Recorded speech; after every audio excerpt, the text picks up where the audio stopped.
बहुत टेस्टी। पापड़ होने जा रहा है। कहाँ जा रहा है? पापड़ होते जैसे टाइम ना आया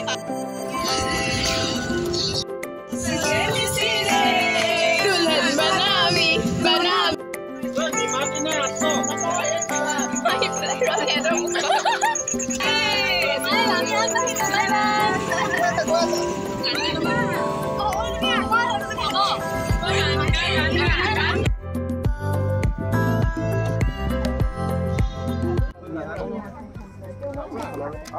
আমি ইয়াত বহা বনাই দিম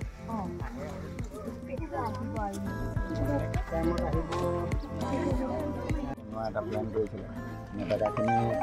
যিটো মেটেকাটোৰ পৰা যিটো অসুবিধা সেইটো দূৰ কৰিবৰ কাৰণে এটা ব্যৱস্থা কৰিছিলে কিন্তু আচলতে ফলপ্ৰসূ নহ'ল আৰু মথাউৰি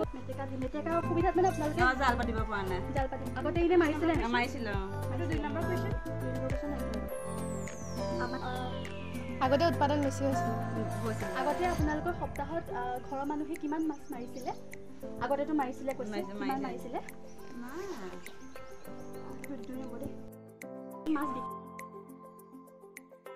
গাঁৱতে কলি মই আহোঁতে ভগি ভিডিঅ' দেই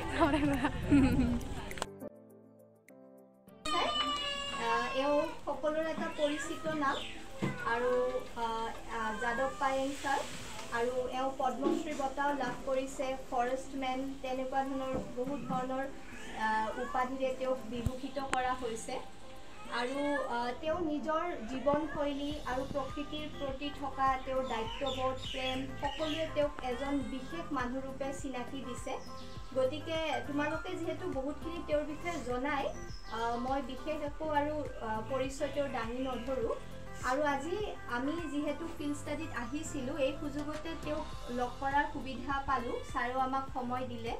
গতিকে তেওঁৰ পৰা আমি এনেই চমুকৈ ভাৰতত আৰু এদিন এইখিনি ছাত্ৰ 24 বছৰৰ পিছত যেতিয়া তোমালোক এডুকেশ্যন আৰু ভাৰতীয় প্ৰশাসনত সোমাবা তোমালোকে সমগ্ৰ বিশ্বক নেতৃত্ব দিব লাগিব সেইটো ভাৰতলৈ ঘূৰি আহিছে সেইকাৰণে খুব ভাল লাগিছে ইউক্ৰেইন ৰাছিয়াৰ যুদ্ধত দেখিছেনে অকল ভাৰতীয় 20,000 ছাত্ৰ ছাত্ৰীকে অনা নাই পাকিস্তানৰ পৰা ধৰি চীনৰ পৰা ধৰি টাইৱানৰ পৰা ধৰি বাংলাদেশৰ পৰা ধৰি শ্ৰীলংকাৰ ল'ৰা ছোৱালীও ভাৰতীয় পতাকাখন লৈ তেনেকুৱা প্ৰধানমন্ত্ৰী পৃথিৱীত ক'তো জন্ম ভাৰততে জন্মিছে সেইটো গৌৰৱৰ হৈছে কাৰণ তোমালোকৰ ওপৰত নতুন প্ৰজন্মৰ ওপৰত বহুত ভৰসা সেইকাৰণে সৰ্বানন্দ মুখ্যমন্ত্ৰী হৈ থাকোঁতে কৈছিল তই মোকে কথা পাতোঁ যেতিয়া মোতকৈ সৰু এইবোৰ মিনিষ্টাৰ বুলি কথা নাপাতোঁ সেই বৰলা বহি ৰাজ্যত থকা বৰলা বৰলি বহি দেশত থকা বৰলা বৰলিবোৰ সব আনিবি এডুকেশ্যন আৰু প্ৰশাসনত সোমাই দে অসমৰ উন্নতি নহ'লে মোক কবি সেইটো কামেই কৰিলে সেইকাৰণে এতিয়া উন্নতি খুব ভাল লাগিছে আৰু মানে কোৱা কামবিলাক কৰাৰ কাৰণে খুব ভাল লাগিছে মই ৰাজনীতিৰ মানুহ নহ'লেও মানে কথাবিলাক মানে গুৰুত্ব সহকাৰে লয় সেইকাৰণে ভাল লাগিছে এতিয়া তোমালোকেতো খৰালিমৰীয়া আনিব অহা বছৰ মানে তেতিয়া চাব এতিয়া পানীত যাবলৈ বেয়া মানে পলাবলৈও নোৱাৰি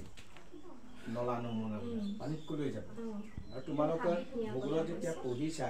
ভূগোল বিষয়ত তোমালোকে কিন্তু গছত উঠা আৰু পানীত সাঁতোৰা সেইটো শিকিব লাগিব দেই কাৰণ কিয় শিকিব লাগিব সেইটো নিজে জীয়াই থাকিবলৈ শিকিব লাগিব ক'ত জলবায়ু পৰিৱৰ্তন ক'ত বানপানী হ'ব কোনেও ক'ব নোৱাৰে ক'ত বতাহ ধুমুহা হ'ব সেইটো কোনেও ক'ব নোৱাৰে সেইটো আমালৈ দুৰ্যোগ আহিছে মানে ধৰিত্ৰীয়াই মানে পানী লগা জ্বৰ হৈছে যেতিয়া সম্পূৰ্ণ জ্বৰ হ'ব পৃথিৱীৰ পৰা আমি বিদায় মাগিব লাগে এতিয়া সাগৰৰ পৃষ্ঠাটো 9 ইঞ্চি বাঢ়িল মই সিদিনা কন্যাকুমাৰীৰ পৰা বালেশ্বৰ পৰা আহি যিটো তাত দেখিলোঁ জগন্নাথ মন্দিৰ এইবোৰত দেখিলোঁ আগত সাগৰৰ পানী বহুত তললৈ গৈছে আছিল এতিয়া বহুত ওপৰলৈ আহিল সেইকাৰণে আমাৰ দুৰ্যোগৰ আগজাননী আৰু উত্তৰ পূৰ্বাঞ্চলৰ আপোনাৰ এই উত্তৰ পূৰ্বাঞ্চলৰ কি হ'ব 100 বছৰৰ ভিতৰত পানী নাইকিয়া হ'ব বুলি কৈছিল এতিয়া আকৌ ডিক্লাৰ দিলে কি আপোনাৰ এতিয়া ফ্ৰান্সৰ এজন বিজ্ঞানীলে 28 বছৰ নাইকিয়া এতিয়া মহাবাহু ব্ৰহ্মপুত্ৰৰ পানী বহুত তললৈ গুচি গ'ল আমি পানী বুলি মৰিব লাগিব সেইকাৰণে কি কৰে গছে কি কৰে বৰষুণ দিয়ে গছে কি কৰে পানী টানি ৰাখে পানী আৰু গছ নহ'লে আমি জীয়াই থাকিব নোৱাৰিম সেইকাৰণে তাত যিসকল PhD ল'বলৈ আহিছে ছাত্ৰ ছাত্ৰী তাত তেওঁলোকে মেচিন লৈ আহিছে অকল আমাৰ দেশৰ নহয় অসমৰ নহয় USA পৰা ধৰি Italy German France Thailand Taiwan এটাইবোৰ আহি ছাত্ৰ ছাত্ৰীবিলাক আহে মেচিন লৈ আগতে গছবোৰ চাপৰ হওঁতে বিল বগাবোৰ শুকাই গৈছিল এতিয়া যেতিয়া গছ গছনিবোৰ ডাঙৰ হৈ গ'ল তেতিয়া পানী বিল বগাবোৰত পানী নুশুকোৱা হ'ল তেতিয়া গ্ৰীণ ইণ্ডিয়া হ'ব গ্ৰীণ আছাম হ'ব তেতিয়া আমি জীয়াই থাকিব আৰু কোভিডত যিমান মানুহ মৰিলে অক্সিজেনৰ অভাৱত মৰিছে অন্য কাৰণে মৰা নাই নহয় সেইকাৰণে আমি কোভিডত মোক কি হ'ল 2020 চনৰ 11 এপ্ৰিলত কমনৱেলথ এটা কুইন এলিজাবেথ এৱাৰ্ডটো দিলে উচ্চ আয়ুক্তে মোক গবামাই গৈ চুমা খালে পুৰা কোভিড চলিছে আৰু তেতিয়া এপ্ৰিলৰ পৰা ঠাণ্ডাৰ পৰা এপ্ৰিল মাহত গৰম আহে নহয় তেতিয়া পানী লগা জ্বৰেই হয় আমাৰ এনেই জলবায়ুটো মোৰ জ্বৰ হ'ল আৰু ঘৰত সোমাব নিদিয়ে নহয় তই কোভিড লৈ আহিছ গাঁৱত থাকিব নিদিয়ে নহয় তই কোভিড লৈ আহিছ তেতিয়া উপায় নাই আৰু টোপোলা টাপলি বান্ধি লৈ গ'লোঁ হাবিলৈ তাত দেখিলোঁ 3টা গড় আছে 150কৈ হাতী আছে তেতিয়া আৰু কাজিৰঙা DFOক ক'লোঁ ছাৰ ৱাইল্ড লাইফটো লকডাউনটো বুজি নাপায় ইয়াৰ বিকল্প ব্যৱস্থাটো কি হ'ব যে তোমাৰ এলিফেণ্ট চাফাৰী পঠিয়াই দিছে হাতী পঠিয়াই দিছোঁ হাতী 3টা পঠিয়াই দিলে এমাহ থাকিলোঁ আৰু খুব ভাল লাগিল হাবিত থাকি যে মোৰ 60 বছৰ বয়সত যোৰহাট প্ৰশাসনে মোক জন্মতিথি পালন কৰিছিল আৰু মোক দিছিল গিফ্ট দিছিল আপোনাৰ 5000 ফলমূলৰ পুলি এতিয়া কিবা এটা খাবলৈ যাওঁ আৰু কেফে ম'ম' যাওঁ বুলি ভাবিছোঁ এনেকৈ গৈ কিবা এটা খাই লওঁ কাৰণ ভোক লাগিছে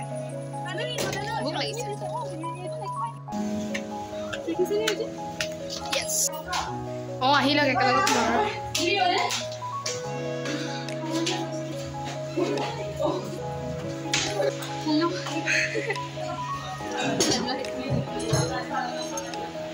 দৃষ্টিয়ে চাৰ্ভ কৰিব মই নকৰোঁ দেই সেইটো মই নকৰোঁ মোক সেয়া দি দে বেছি নালাগে চলা এইটো অ'কে